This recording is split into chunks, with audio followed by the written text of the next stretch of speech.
yeah, welcome back everybody to another episode of Dr. Movie, where I'm about to hit the back end of a big semi truck. Let me get around him real quick. If you don't know, this show was recorded while I'm driving down the road, passing big dump, that's a dump truck, and dodging traffic and talking to you while you listen. Or turn it off if you're not interested in what I'm talking about. It's Dr. Movie. We're back again with another smoky movie. I'm kind of talking about all of these kind of knockoff movies because Smokey and the Bandit was such a big hit. Everybody started making movies with the word Smokey in it. Some of them are direct Smokey and the Bandit ripoffs. Some just use the word Smokey because it was the CB generation, right? Everybody was wanting to have a CB in their car or their truck and use the CB lingo. And I remember even when my mom remarried and we moved in with my new stepfather, he had a trash can that was a CB lingo trash can, right? It's one of those 70s trash cans that stood up real tall and it was decorated, and it had all your breaker, you know, 10-4 good buddy, all these slogans on there and what they meant. That's how big of a deal.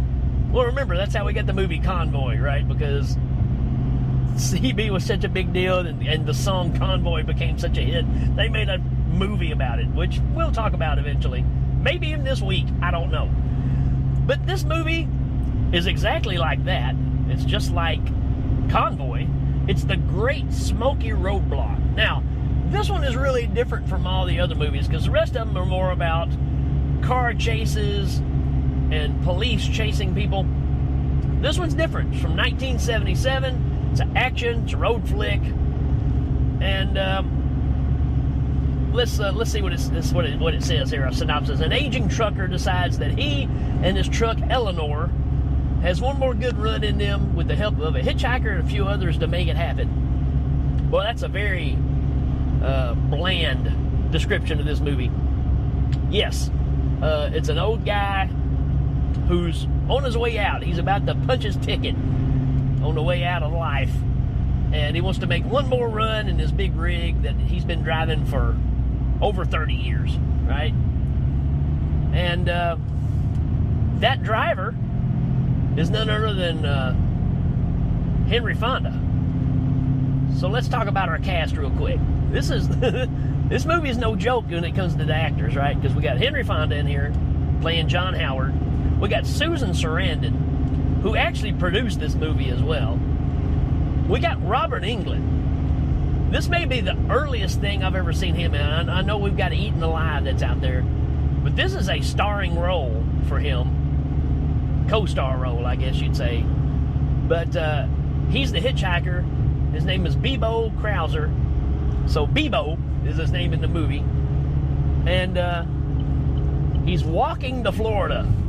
And he gets picked up by Henry Fonda, who breaks out of a hospital. He's been up in a hospital for, I think it said almost like a year and a half, something to that degree.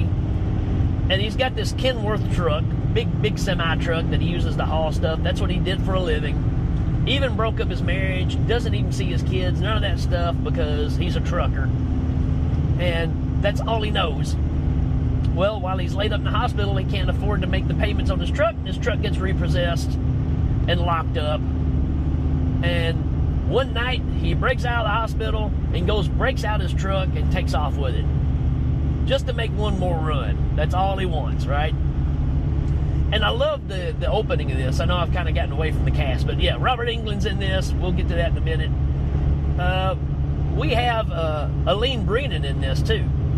And, of course, she was in Private Benjamin. She was in Clue. When you see her, you go, oh, yeah, I know who that lady is. And then you got John Biner in this. I'm a big John Biner fan. He's a lot like Bill Murray. He's going to be the same character no matter what he's in. He's just John Biner, right? He had a TV show that came on Showtime? Cinemax? I don't remember which channel it came on. I want to say Showtime. But it was like a comedy show called Bizarre. And that's where we get Super Dave Osborne, right? Remember Super Dave? And he spun off and became this big thing. Well, he was a part of this show called Bizarre that John Biner put together. So there you go. There's the history of all that coming together. But anyways, that's not what we're talking about. We are talking about the Great Smoky Roadblock, right? Henry Fonda breaks out, and the opening of this is kind of like Pee-wee's Big Adventure for some reason. It just reminds me of it because he's having this dream sequence where he's in a hospital gown, and he's outside a big chain link fence, and he's trying to get to his truck named Eleanor. And when he sees her, it's just like when Pee-wee sees his bike. It's all gleaming and beautiful, pristine, you know, like it's never even been touched. It's a perfect piece of art. So it's all a dream. But when he actually does and goes and picks it up, the truck looks pretty rough. It hasn't been washed. It's in, you know, pretty rough shape. And that's the story there. And then all of a sudden this movie breaks away to a woman who has a group of women working for her that are all prostitutes. And she's setting up for them to have a night and make some money. And one of the guys that's in there is, I don't know how he ends up in these movies. This is 2 that I've had since I've started this, but it's the dad from Ferris Bueller again is in this. And he's going to sleep with a prostitute, and when all is said and done, they were undercover cops, or he's an undercover cop, and he busts them all. Is he the cop? I'm not sure if he's the cop. One of the guys is a cop. But anyways, the girls get busted, and they're going to get in a lot of trouble. They happen to be friends with John here, Henry Fonda. Somehow, I don't know where that all intertwines. I think the lady that's in charge of the women, you know, she's in love with John, right? I think they've had something in the past. Well, it ends up, you know, Henry Ford's driving around and he's trying to find a load to pick up to make some money, right? His last big run. Well, everywhere he goes, there's an APB out that, you know, he stole his truck. It's a white Kenworth truck. Be on the lookout. It's stolen. Could be dangerous. He stops to pick up a load of, like, refrigerators and appliances, and the guy says, unload that truck. I know that you're a crook. You're a criminal and all this stuff, right? So he can't get any luck. Can't find a job. He's picked up Robert Englund, Bebo, who has about $30 on him. And he's a straight-laced guy, man. Quotes the Bible all the time.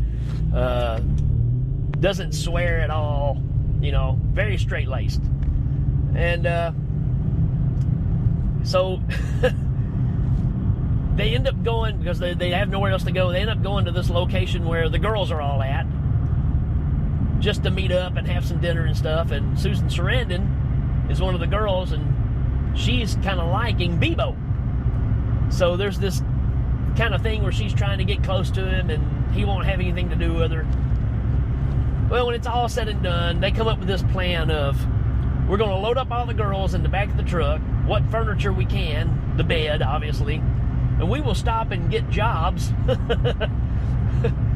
while we're driving down the road to pay for gas to get us to, I think they're going to South Carolina, right? Because they think if they get there, the law can't catch them. They'll be home free. They can, you know, wipe the records clean and be good to go. So there's your storyline. We got Henry Fonda in a stolen truck, driving down the road with the back filled up with a bunch of prostitutes, stopping and, you know, making money on their way to South Carolina. And APBs are out all the time. The cops are looking for them. And why it's called the Smoky Roadblock is because they have one scene where they're trying to block this bridge to keep them from getting in South Carolina. It's the only time we really see cops that are actually after them. But they kind of get a little convoy. Oh, there's that word again, convoy, to help them out, because just like in Smokey the Bandit, everybody thinks that, you know, even though they're doing something wrong, they're on their side, right? Because they're the rebel and they're just trying to make ends meet. So they get this little convoy to help out, and that's where John Biner and all these other people get involved. You know what? It's a pretty fun flick. It is definitely a 70s flick. Well, like I said, 77, so you're right in the same time of Smokey the Bandit. Again, this was probably called the Great Roadblock, but Smokey the Bandit became such a big hit, you got to throw the word Smokey in there, right? And so there you go. Can you really go wrong with any movie that's got Henry Fonda in it? That's the bottom line with this movie. You really can't. It's Henry Fonda.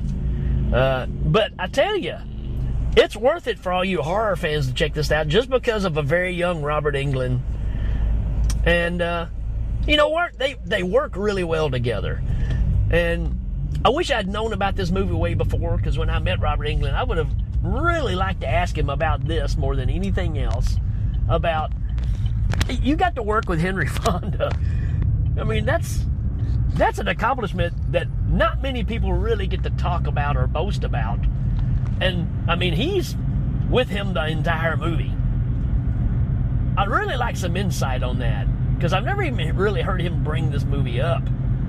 So, I'm really curious about that. So, if anybody out there listening, if you have any backstory on any of this, I'd be interested in hearing it, because it really caught me off guard. I mean, I saw his name on the credits and I thought, okay, he's going to pop up and be a person that goes, hello, hello, or whatever, you know, like he normally does. But no, man, he's the co-star of this thing. He's in this movie more than Susan Sarandon. So, very curious about that. This is a solid flick. It is 70s, and I love the 70s. So, it's a road movie. Doesn't really have a lot of action in it, but a lot of story. A lot of the girls, you know, trying to swindle men. They do get arrested and put in this little jail cell. And it's the guy that was in all the Hubba Bubba commercials back then, if you know what I'm talking about. Or was it Bubbalicious? It was Hubba Bubba, the Western guy, right? He's a sheriff of a little bitty small town, and he sets up a roadblock that's kind of basically just a stoplight that he rigs up, and captures them, puts them all in the jail cell, and the girls all strip down and trick him into coming in there, and you think they're going to do the thing where they're naked and they get him in there and they just get the keys. No, they did the deed. They end up having a big orgy, I guess, and then they get the keys and stuff. So, you know, they're determined, right? So, again, only in the 70s can you come up with something like this, right? So, there you go, folks. Another fun, Smokey rip-off movie. The Great Smoky Blockade. Roadblock, sorry. Great Smoky Roadblock. It's a 3 out of 5 for me. I'm glad I saw it. We'll probably check it out again just because I like this time frame of movie. Give it a shot, folks. It's on Tubi. Let me know what you think about this one, and if you're enjoying these flicks, or if you can think of other movies that belong in this group that maybe I miss, let me know where they are, because I want to check them out. All right, folks, that's it for this one, and we will see you later on.